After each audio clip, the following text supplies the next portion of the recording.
वाईट परिस्थितीमध्ये तुम्हाला तुमच्या आजूबाजूची, तुमच्या पैशांवरती किंवा तुमच्याकडून काही ना काहीतरी समोरच्याला मिळत आहे तोपर्यंत ते तुमच्याबरोबर राहणार. आणि ज्यावेळेस तुमची परिस्थिती ही त्यांना कळून चुकते की डगमगते, काहीतरी वाईट वेळ ह्याच्यावर येणार आहे, त्यावेळेस ते धूम टोकून पळून जातात, तुमची साथ तिथेच सोडून जातात. आणि जी वाईट परिस्थितीमध्ये तुम्हाला तुमच्याबरोबर थांबत नाहीत, ती पळून जातात, ती तशीच गप्प बसत नाहीत, तर तुमच्यावरती आलेला प्रसंग, ती वेळ, कसं झालं, काय झालं, मग ते मीठ मसाला लावून ह्याला त्याला सगळ्यांना सांगून टाकतात.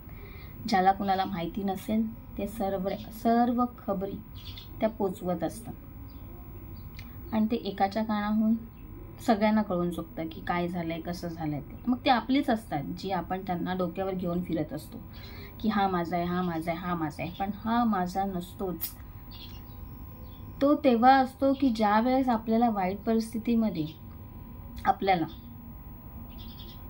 स्ट्रॉंग बनण्याची ताकद देतं की तू खचून जाऊ नकोस, वेळ ही प्रत्येकावरती येते,